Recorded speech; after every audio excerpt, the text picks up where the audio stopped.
할렐루야, 반갑습니다. 10월의 첫날이기도 하고 오늘 날씨가 너무 좋아요. 완연한 가을이기도 하고 또 추석 명절임에도 불구하고 이렇게 주일을 함께 신앙을 고백하고 예배 드릴 수 있어서 정말 행복한 것 같아요. 여기가 천국이지 않은가 생각이 들 정도로 정말 기쁩니다. 네, 정말 기뻐요. 자, 오늘 말씀을 준비를 했어요. 제가 마태복음, 마가복음, 누가복음을 강의를 하고 있어요. 그쵸? 굉장히 오랜 시간 동안 쭉 강해 설교를 하는데, 이 씨 뿌리는 자의 비유와 네 가지 밭의 상태는 이 공간복음이라 그러죠. 마태, 마가, 누가에 다 나와 있는 내용이에요. 그래서 사실은 세 번째 설교를 하는 거예요. 마태복음 때 이미 했고, 마가복음 때도 했고, 오늘 누가복음 때 했는데, 저도 설교를 하면서 점진적으로 시선이 확장이 되고, 뭔가 점점 하나님의 주권의 관점으로서 설교가 더 바뀌어지는 느낌을 갖게 돼요. 본질은 같지만 점점 확장되는 느낌이 있어서 오늘 설교도 그런 관점에서 여러분 잘 들으시면 유익할 거라 생각을 합니다. 자, 인간은요, 기본적으로 탑재되어 있는 이 사상 구조가 인본주의적 사상이에요. 누구나 다 인본주의적 사상입니다. 인본주의는 뭐냐면 인간 중심이에요. 즉 나 중심으로 세상을 바라보는 거예요. 인간 중심, 휴머니즘. 그래서 무엇을 하든 인간은 자기 중심으로 바라보고 자신의 기준과 자신의 관점으로 세상을 판단합니다. 그렇죠? 모든 인간은 이런 인본주의 사상에서 벗어날 수 없어요. 왜냐하면 세상을 바라보는 관점이 1인칭이에요. 내가 바라보고 있어요. 내가 생각하고 있어요. 내가 주체가 되어 있어요. 이게 당연한 거거든요. 자연인들에게는 벗어날 수가 없는 것이죠. 그런데 이 자기 중심적 사상, 이 인본주의적 사상 관점에서 벗어나는 신앙이 신본주의라고 하는 거예요. 이 신본주의 관점은 말씀의 조명으로 인해서 일어납니다. 성경은 이 신본주의적 관점을 통해서 열리게 되는 계시의 책이라고 그래요. 아무리 똑똑한 석학이라도 이 계시가 하나님이 열려주시지 않으면 인본주의적 관점에서 이 성경이 바라봐지기 때문에 이 비밀이라 그러죠. 만세전에 감춰졌던 비밀, 열리지가 않아요. 도대체 열리지가 않아요. 꼭 신본주의적 관점에서 이 성경이 해석이 되는데 오늘 본문이 그런 관점에서 해석을 해야 되는 내용이었던 거예요. 씨 뿌리는 비유와 네 가지 밭의 마음 상태, 이 말씀을 이런 맥락에서 신본주의적 관점에서 어떻게 해석해야 하는가에 대한 말씀을 오늘 드릴 건데요. 사람들이 보통 이렇게 설교를 많이 합니다. 이 본문 내용 가지고 내 마음밭이 좋은 땅이 되어야 된다. 그래서 이 마음밭을 귀경해야 된다. 그래서 내 마음이 길가나 돌밭이나 또 가시떨기가 아니라 좋은 땅이 되기 위해서 내가 부단히 무엇을 수행해야 된다. 이쪽으로 귀결이 돼요. 그러나 본문은 이걸 얘기하는 것이 아니에요. 이것은 인본주의적 관점입니다. 내가 주체가 돼서 내가 좋은 땅이 되기 위해서 내가 무언가를 해야 된다로 가잖아요. 이런 내용이 아니라는 거예요. 신본주의 관점에 변화가 생기지 않으면 절대로 이 관점이 깨지지 않는데 오늘은 그래서 오늘 본문이 전하는 이 내용이 핵심이 무엇인지를 살펴보면서 바른 관점이 무엇이냐? 바른 신본주의적 관점이 무엇이냐? 이 관점을 한번 말씀을 드려보고 싶어요. 그래서 제목은 씨앗은 반드시 열매를 맺는다. 씨앗은 반드시 열매를 맺는다라는 제목으로 말씀을 전할 때 성령의 은혜가 여러분 안에 있기를 바라겠습니다.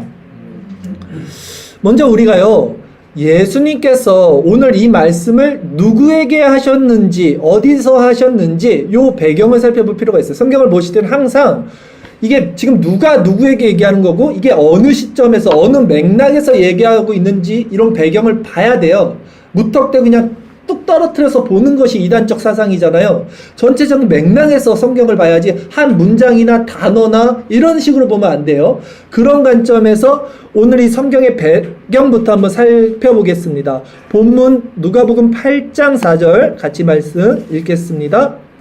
각 동네 사람들이 예수께로 나와 큰 무리를 이루니 예수께서 비유로 말씀하시되라 했어요. 자, 배경은요, 예수님이 순회 전도 사역을 지금 제자들과 그 여자들과 같이 하고 있었던 거 기억나시죠? 그러면서 점점 소문이 나면 많은 동네에서 사람들이 무리를 이뤄서 예수님 앞에 몰려왔습니다.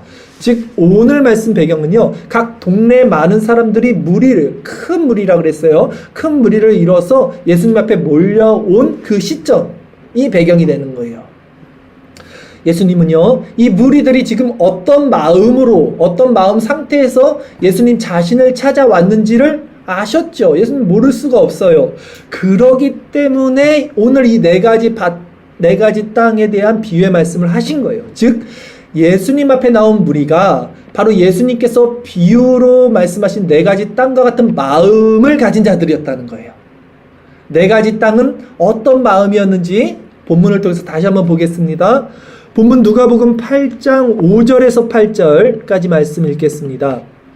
씨를 뿌리는 자가 그 씨를 뿌리러 나가서 뿌릴새 더러는 길가에 떨어짐에 밟히며 공중의 새들이 먹어버렸고 더러는 바위에 떨어짐에 싹이 났다가 습기가 없으므로 말랐고 더러는 가시떨기 속에 떨어짐에 가시가 함께 자라서 기운을 막았고 더러는 좋은 땅에 떨어짐에 나서 100배의 결실을 하였느니라.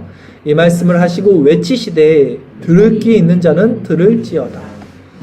아멘. 지금 그 무리들에게 외치시는 거예요. 들을 귀 있는 자는 들을지어다 하고 그 너희들, 그 수많은 무리들 중에 이 네 가지 마음 상태가 있다 라고 하시는 부분이죠. 자, 여기서 씨를 뿌리는 자는 누구냐면 예수님입니다. 그러면 씨는 하나님의 말씀이에요. 그리고 이 땅은 뭐냐면 듣는 사람, 지금 그 무리들의 마음 상태를 뜻하죠. 첫 번째 마음은 뭡니까? 길가 같은 마음입니다. 자, 여러분 한번 보세요. 이제 이 네 가지 마음밭이 여러분 어떤 상태인지 한번 점검을 하면서 오늘 보세요. 첫 번째 마음은 길가 같은 마음이에요. 이 마음은요, 새가 씨를 빼앗아 먹었다 그랬어요. 새가. 두 번째 마음은 뭡니까? 바위 같은 마음이에요. 그러니까 이 바위는요, 돌 위에 흙이 있어요. 그 흙 위에서 싹이 난 겁니다. 바위에서 어떻게 싹이 나요? 흙에서 싹이 났는데 그 바위 위에 흙이 있었기 때문에 지반이 낮죠. 그래서 햇빛이 오니까 이제 뿌리가 말라버리는 케이스였던 거예요. 세 번째 마음밭은 뭡니까? 가시떨기 같은 마음밭이에요. 씨도 자라고 가시떨기도 자라는데 어느 정도 자라니까 이 가시떨기가 햇빛을 막아버리는 거예요. 그래서 결실을 못 맺는 마음밭이었고요. 마지막 네 번째 마음은 이제 좋은 땅에 떨어져서 씨가 100배 결실을 맺는 마음이다. 이런 거죠. 예수님 앞에 모여든 무리들이 지금 바로 이런 네 가지 마음을 가진 사람들이었다는 거예요. 또한 그렇다면 그것은 오늘날 교회 안에도 이런 네 가지 마음밭, 이런 마음 상태를 가진 자들이 있다는 것과 마찬가지일 거예요. 자, 여기서 중요한 것은요, 이 네 가지 마음 상태가요, 교회 밖에 있는 상태가 아니고 교회 안에 있는 상태입니다. 왜냐하면 이 네 가지 마음밭이요, 말씀을 다 들은 상태예요. 말씀이 세상 밖에서 전해지지 않아요. 교회 안에서 설교를 하는 거잖아요. 그러니까 요 안에서 지금 네 가지 마음밭이 이루어진다는 거예요. 교회 안에 있는 자들에게 향해 말씀하시는데, 이 비유의 말씀이 정확히 구체적으로 무엇을 가리키는지를 본문을 통해서 다시 한번 또 보겠습니다. 본문 누가복음 8장 11절에서 15절까지 말씀 다시 한번 읽겠습니다. 이 비유는 이러하니라. 씨는 하나님의 말씀이요 길가에 있다는 것은 말씀을 들은 자니 이에 마귀가 가서 그들이 믿어 구원을 얻지 못하게 하려고 말씀을 그 마음에서 빼앗은 것이요 바위에 있다는 것은 말씀을 들을 때의 기쁨으로 받으나 뿌리가 없어 잠깐 믿다가 시련을 당할 때에 배반하는 자요 가시떨기에 떨어졌다는 것은 말씀을 들은 자이나 지내는 중 이생의 염려와 재물과 향락의 기운이 막혀 온전히 결실하지 못하는 자요 좋은 땅에 있다는 것은 착하고 좋은 마음으로 말씀을 듣고 지키어 인내로 결실하는 자니라. 아멘. 그렇죠? 지금 이게 다 말씀을 들은 자이나 이 조건이에요. 다 말씀을 들었다는 것이 교회 안에 있는 자들을 가리키는 겁니다. 첫 번째 마음은 길가 같은 마음이라 그랬죠. 이 마음은 새가 그 씨를 빼앗아 먹는 마음인데, 이 새는 누구라 그래요? 마귀입니다. 이 씨는 아까 뭐라 했어요? 하나님의 말씀이에요. 하나님의 말씀이 이렇게 설교를 통해 전해졌는데 들리지가 않아. 지금 이 목사님의 설교가 지금 들리지가 않아. 왜 안 들려요? 마귀가 이 말씀을 빼앗아 가는 거예요. 즉시. 그러니까 하나도 안 들려. 무슨 말인지 뭐 관심도 없고 들리지도 않는 상태예요. 갑자기 막 들리는 것 같죠? 또 이렇게 말하니까 우리 친구들 여전히 안 듣는데? 야 보통 이렇게 하면 우리 중고등학교 애들 설교하면 딴짓 하다가도 듣거든요? 우리 친구들은 이거 안 들어요. 너는 떠들어라. 좋습니다. 다 듣고 있을 줄 믿어요. 그러니까 이게 오늘날로 치자면 이런 거죠.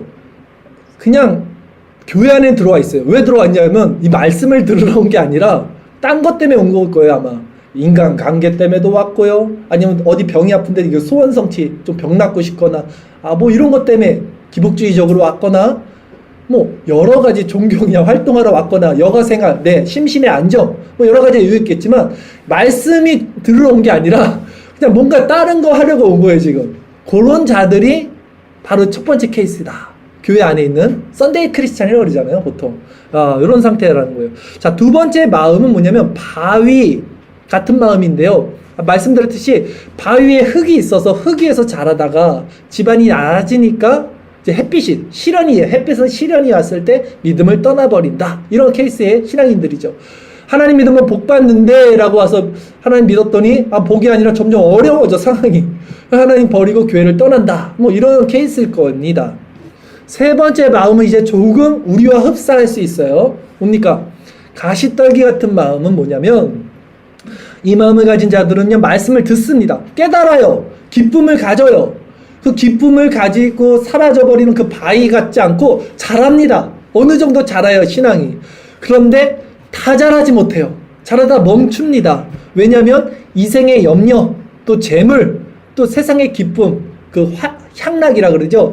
이런 것에 이 성령의 기운이 막혀서 온전히 결실하지 못하는 자들이다. 근데 문제는 뭡니까? 이 세 번째 케이스 역시 구원받는 조건에는 해당하지 않는다는 거예요. 성경이 지금 분명히 이 세 번째 케이스를 구원받는 땅이라고 말하지 않아요. 결실 맺지 못한다 그래요. 그런데 오늘날 보편적인 복음주의 교회에서는 이 정도 신앙생활한 사람은 100% 구원받은 사람들이에요. 하물며 첫 번째 교회 안에 무조건 들어온 사람들도 구원받았다고 말하는데, 돌박 같은 마음, 길가에 떨어진 마음도 구원받은 자라고 말하는데, 어느 정도 신앙을 깨닫고 신앙의 열매를 맺는 이 세 번째 케이스는 당연히 구원받았다고 생각해요. 하지만 이렇게 차이가 나는 거예요. 성경은 분명히 그런 믿음 또한 구원받은 자의 조건이 아니라는 것입니다. 그럼 구원받은 땅, 그 땅의 조건은 어떤 자입니까? 바로 네 번째 마음인데, 좋은 땅과 같은 마음이에요. 착하고 좋은 마음이라 그러죠. 이 착하고 좋은 마음이 뭐냐면 말씀을 듣는 거예요. 말씀을 듣고 그것을 지키는 거예요. 성경에 이러죠. 주야로 말씀을 묵상하는 자가 복이 있는 자, 이들이 그런 자들인 거예요. 근데 이 말씀을 듣고 지킬 때 이들의 특징이 또 하나 있죠. 인내하는 겁니다. 네, 인내가 있어요. 그래서 성령의 열매 중에 오래 참음이 들어가죠. 왜냐하면 분명히 우리의 육적인 자아는 계속해서 이런 영적인 것을 대적하기 때문에, 어떤 날은 예배 좀 빠지고 싶고, 어떤 날은 새벽기도 좀 빠지고 싶고, 이런 부분이 분명히 있는데도 불구하고 이들은 그 귀한 생명을 포기하지 않는 이 오래 참음과 인내로서 결실을 맺는 거예요. 100배의 결실을 맺는 좋은 땅이라는 것입니다. 이렇듯 씨앗, 이 씨앗은 뭡니까? 하나님의 말씀인데, 이 말씀은 네 가지 형태의 땅에 주어졌다 그랬어요. 이 땅은 각 사람들의 마음 상태예요.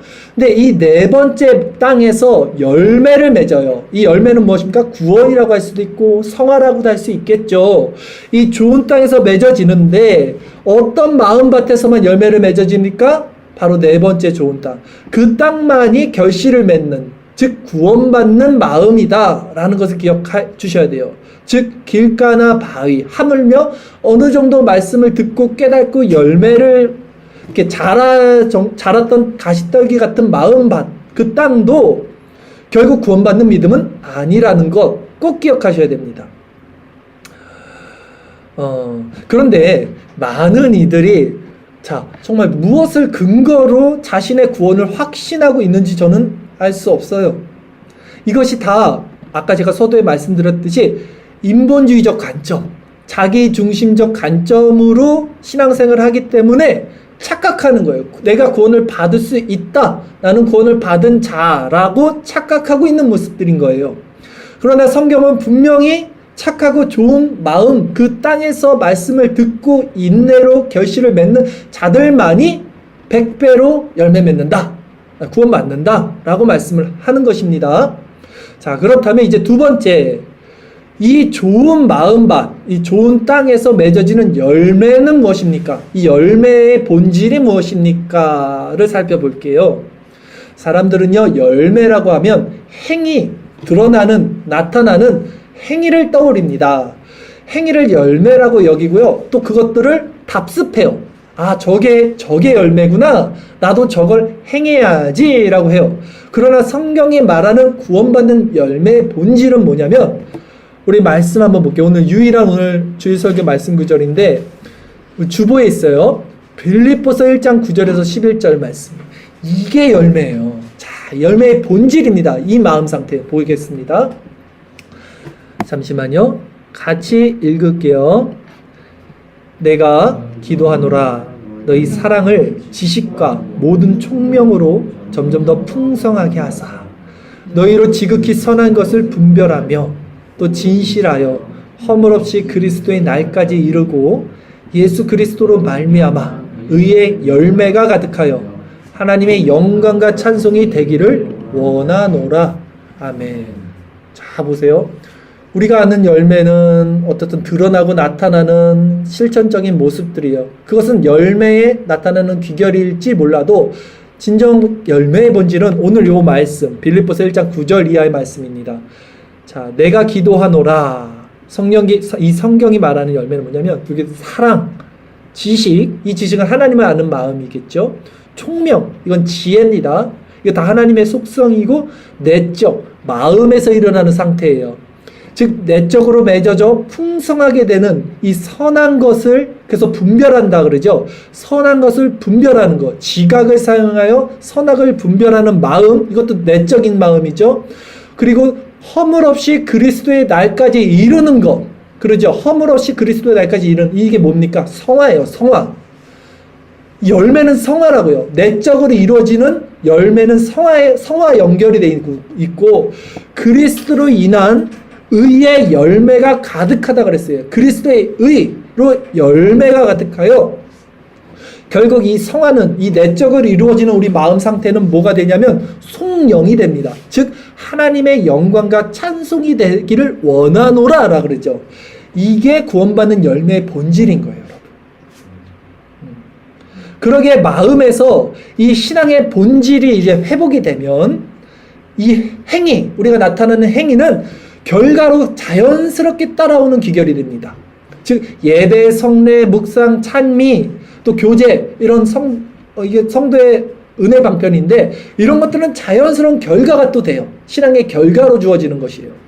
그런데 사람들은 행위가 결과는 맞아요. 그렇죠? 내적인 원리가 동기라면 나타나는 행위는 결과입니다. 열매의 결과예요. 근데 결과는 눈에 보여져요. 이 동기는 보여지지 않아요. 내적인 원리는. 그러니까 사람들이 결과를 보는 거예요. 아, 저 행위가 결과구나. 저 행위가 열매구나. 이게 눈에 보이잖아요. 착한 사람을 돕는 게 행위잖아요. 결과잖아요. 열매잖아요. 그러니까 이런 내적인 원리 없이 행위만 나타내는 거예요. 왜? 나는 좋은 땅이 되고 싶은 거예요. 나는 좋은 땅이 돼야 돼. 난 그래야 구원받으니까. 그래야 이게 증명이 되니까. 내가 좋은 땅이라는 걸 증명하기 위해서 행위를 한다고요, 사람들이. 예를 들어서 이런 거죠. 수학 시험 이렇게 문제 보는데 컨닝을 해서 이제 옆에 살짝 봤더니 1을 썼어. 나는 1을 썼어요. 맞았어. 근데 그게 맞은 거예요? 아니에요. 원리를 모르면 그거 맞은 게 아니에요. 요즘 수학 문제는 어떤지 모르는데 그 밑에 답 쓰라 그런다면서요. 원리를 써야 된다면서요. 답만 맞는 게 아니에요. 원리를 알아야죠. 원리를. 그게 진짜 아는 것이죠.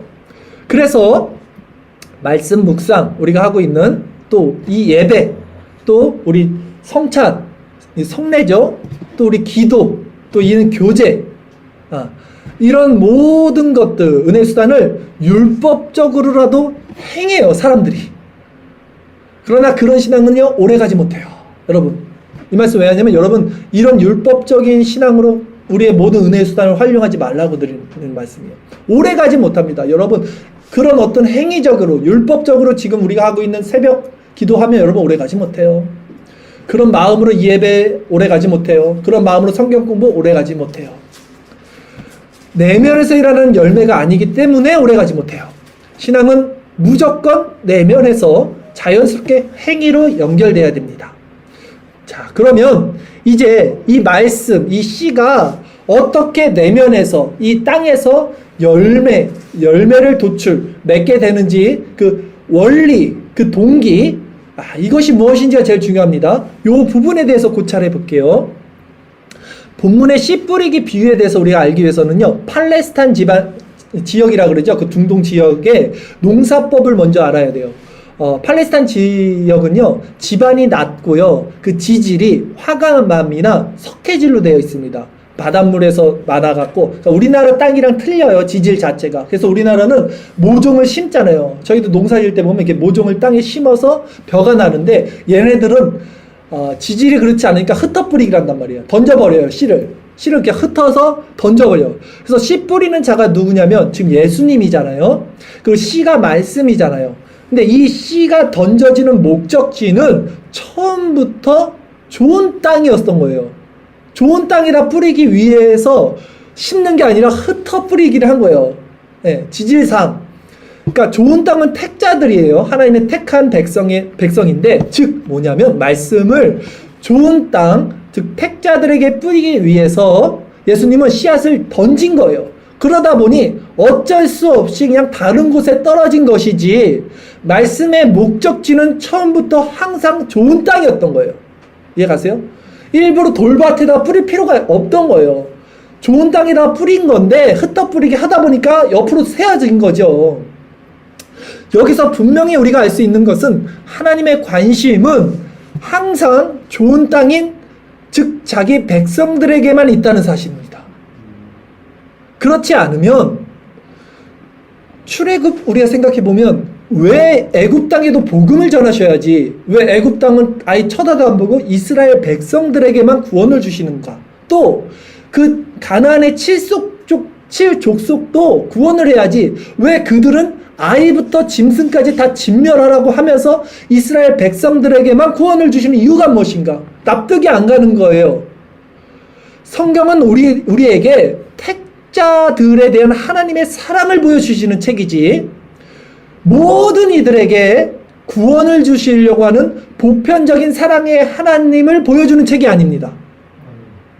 사람들이 하나님은 모든 사람들을 사랑하신다라고 오해를 하는 거예요. 이게 인본주의적 관점이에요. 오해를 하는 거예요, 사람들이. 하나님은 모든 사람들을 사랑하신다고 오해를 하는 거지, 성경을 통해서 보면 하나님은 분명히 자신의 택자들에게만 관심이 있어요. 오늘 본문을 통해서도 우리는 그 사실을 분명히 알 수 있습니다. 본문 누가복음 8장 9절 10절 두 절 말씀 한번 읽겠습니다.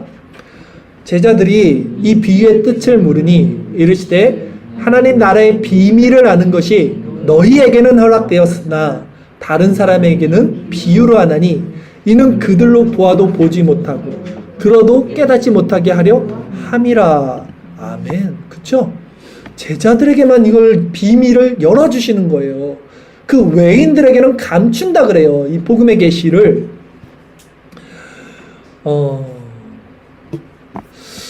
그런데 이런 말씀을 우리가 인본주의적 관점에서 이제 얼핏 들으면 아니 무슨 사랑의 하나님이 그러시냐, 모든 인간을 공평하게 사랑해야지 하나님 아니냐, 이런 생각이 들어요.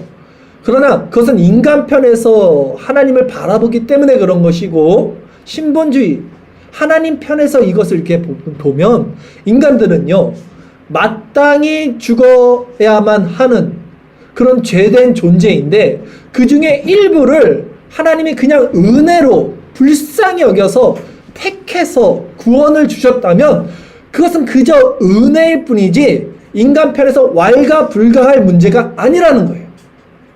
예를 들어서 누가 저한테 정말 그랬으면 좋겠네. 아니 너무 세속적인가? 10억을 줬어요. 아니 100억 합시다. 100억을 줬어요. 근데 내가 그 사람한테 아니 중마 형제도 주고 다 줘야지. 미간사님도 주고 다 주셔야지. 우리 동철 형제도 주고 왜 나한테만 줍니까? 라고 하겠어요 제가 그 사람한테? 다 조용히 하겠죠. 감사합니다. 구원이 그런 거예요. 하나님이 택해서 구원을 주셨는데 아니 저 사람은 왜 구원 안 해주고 쟤는 구원 안 해주고 나만 구원해요? 말할 수 있겠냐고요. 없어요. 구원은 그런 것이죠. 구원은 하나님의 주권인 거예요. 은혜의 선물인 거예요. 그래서 그리스도의 물론 잘 들으세요. 그리스도의 구속의 능력은 모든 인류를 구원할 만큼 크고 완전하십니다. 그 보혈의 능력은 완전하셔요. 그러나 그 피의 효력은 자연인 모두에게 적용되는 것이 아니라 제한적으로 택자들에게만 적용된다는 것이 이게 뭐예요? 제한속죄라는 거예요. 우리가 믿고 있는 교리 중에. 감리교, 알미니암주의와 우리 장로교, 개혁주의가 다른 지점이 바로 이 지점이에요. 제한속죄냐 보편속죄냐. 하나님은 제한적으로 택한 백성들만 구원하기를 원하시냐? 하나님은 모든 이들이 구원하기를 원하고 모든 이들이 자신이 믿음으로 말미암아 구원을 주시는 분이냐? 요 차이입니다. 근데 인간들이 참 오만한 거예요. 정말 오만한 것입니다. 인간이 보편속죄를 믿는 그 근간, 마음의 중심은 뭔지 아세요?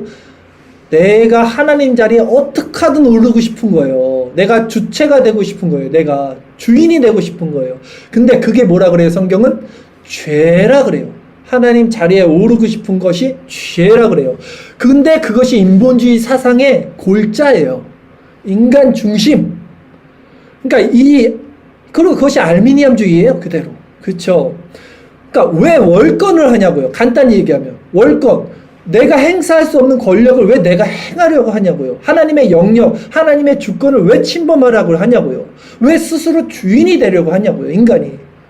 그러기에 우리 장로교 개혁주의가 그들과 다르게 믿는 이 신앙의 본질은 교리적으로 다음과 같아요. 인간의 전적 타락과 전적 부패를 우리는 믿습니다. 그리고 하나님의 무조건적인 선택을 믿는 거예요. 그래서 그리스도도 제한 속죄가 당연히 이어지는 거예요.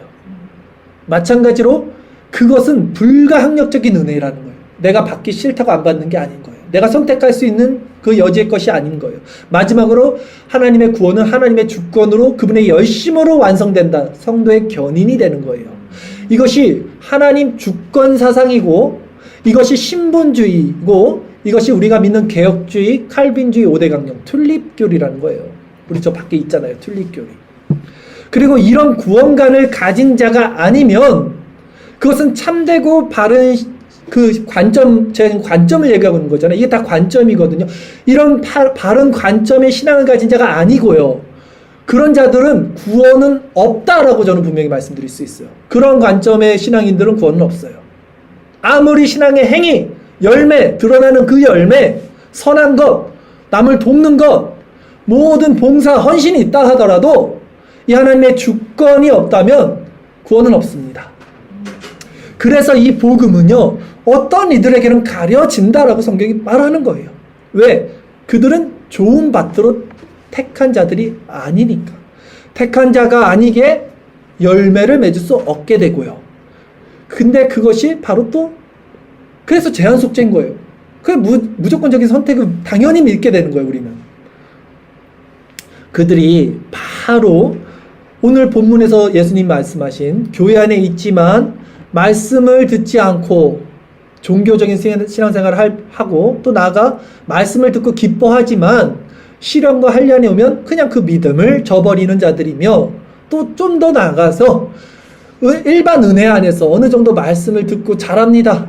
그러나 그 외적 부르심을 받은 자들이죠. 이들이 사실은 내적 부르심을 받은 자들이 아니기 때문에 세상 걱정과 염려에 쌓여서 결국 참된 열매를 맺지 못하는 자들이 되는 거예요. 왜 그럽니까? 그들이 모든 신앙의 주체는요, 자기 자신입니다. 자기 자신에게 있어요. 관점이 바뀌지 않아요, 그들은. 그러면 이제 우리가 객관적으로 우리 마음을 한번 살펴볼게요. 사람들은 누구나 1인칭으로 세상을 본다 그랬죠? 제가 아무리 이렇게 설교를 해도 여러분 마음에 뭐가 있는지 아세요? 나는 좋은 땅이야. 나는 구원받을 수 있어. 라는 게 암암리에 다 있습니다. 왜? 관점이 자기니까. 이걸 벗어나지 못한다니까요, 인간이. 잘 들어보세요. 나의 마음은 진정 좋은 땅인가? 여러분, 이 네 가지 마음밭. 여러분, 어떤 땅인 것 같아요? 뭐 길가인 것 같아요? 아니면 돌밭인 것 같아요? 난 그래도 가시떨기는 돼. 네. 아니, 난 그래도 좋은 땅이야. 그리스도로 말미암아 좋은 땅이야. 다 일로 가시죠? 다 그리스도로 하면 무조건 정답 나오니까.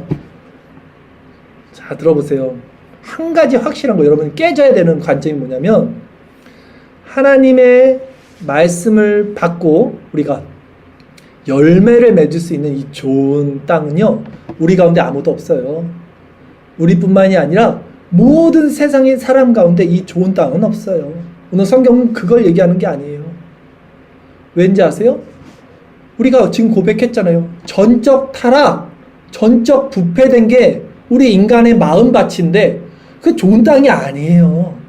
좋은 땅이 될 수가 없어요. 전적으로 타락했고 전적으로 멸망받는 부패된 땅이에요. 우리는 좋은 땅이 아닌 거예요. 그럼 오늘 그 좋은 땅은 도대체 무슨 땅이냐? 이 지점을 우리가 발견을 해야 돼요. 이제 좋은 땅이 무슨 땅이냐? 이제 이 질문에 대한 답변을 여러분들에게 같이 나눌게요.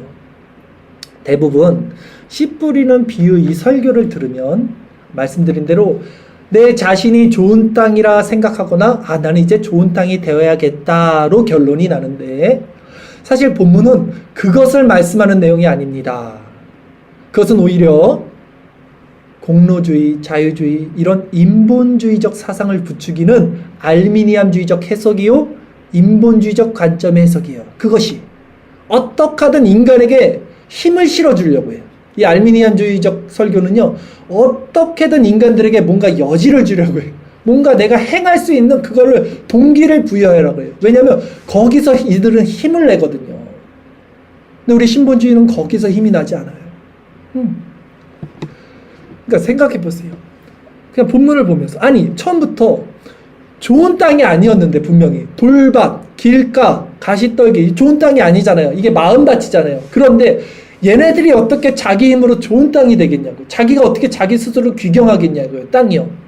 내가 돌밭 길가인데 갑자기 이게 스스로 자기를 막 경작해요. 땅이, 마음밭을? 아니에요. 인간이 전적 부패, 전적 타락한 상태인데 무엇을 어떻게 스스로 의롭게 되겠냐는 거예요. 그런데 스스로 주인이 돼서 내가 할 수 있다고 해석을 한다고요. 자꾸 좋은 땅이 되자 이렇게 간다고요. 그러니까 본문은 내 마음이 말씀을 잘 듣고 열심히 실천해서 열매를 맺는 좋은 땅이 되어야 한다가 아니라, 하나님의 말씀, 그 씨는 반드시 택한 자의 마음 밭에서 구원의 열매를 맺는다. 즉 하나님은 그분의 열심으로 그분의 택한 자들 안에서 반드시 그분의 나라를 이뤄 가실 것이라는 하나님의 주권에 대한 말씀이에요. 그냥 딱 그거예요. 그 말씀이 이 본문의 초점입니다. 이게 인본주의적 관점과 신본주의적 관점의 차이예요. 근데 이렇게 얘기하면 뭘 어떻게 하라는 거야 도대체? 뭔가를 줘야 될 거 아니야, 미션을 우리에게. 아니에요. 그걸 얘기하는 게 아니에요. 우리는 여기서 관점의 변화가 일어나야 되는 거예요. 그래야 신본주의 사상을, 이 신앙을 가질 수 있고, 이런데 이렇게 설교하면 인간편에서 이제 너무 싱거워. 뭔가 좀 아쉽다, 설교가. 내가 뭔가 열심히 해서 좋은 땅이 되어야 하는데, 그냥 이제 으쌰으쌰 내가 힘을 내는데, 하나님은 반드시 택자 안에서 그분의 뜻을 이뤄 가신다. 이렇게 이거 끝! 이러면, 난 이제 뭘 하지? 아쉬운 거예요. 왜인지 아세요? 왜 아쉬운지 아세요? 여전히 자기가 주체니까 아쉬운 거예요. 여전히 자기가 주체가 돼서 뭔가를 하려고 하니까 아쉬운 거예요. 그러나 관점의 변화가 일어난 성도는 여기서 은혜를 받아요. 내가 아무것도 할 수 없는구나. 내가 전적인 타락, 전적인 부패한 그냥 그 땅이구나. 도저히 열매 맺을 수 없는 땅이구나. 거기서 은혜를 어떻게 맺어요? 거기서 은혜를 맺어요.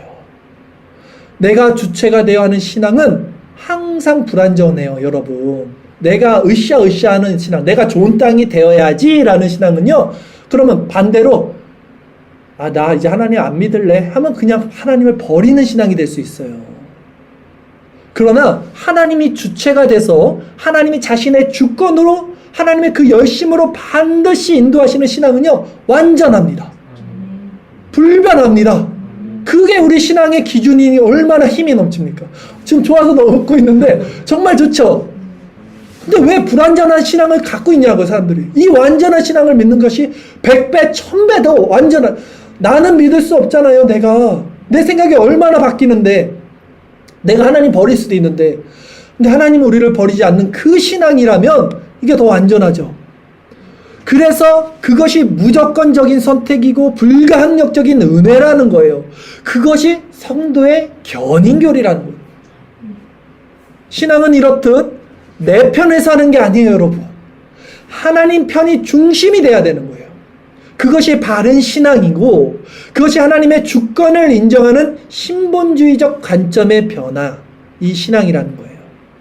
그리고 이 관점이 돼야 비로소 우리가 어떻게 되냐면 남을 돕습니다. 아시겠어요? 이 관점에서 남을 도우세요. 해야 돼요. 그래야 나를 희생할 수 있어요. 진짜 희생할 수 있어요. 왜? 내가 사라지니까. 그분이 주권이니까.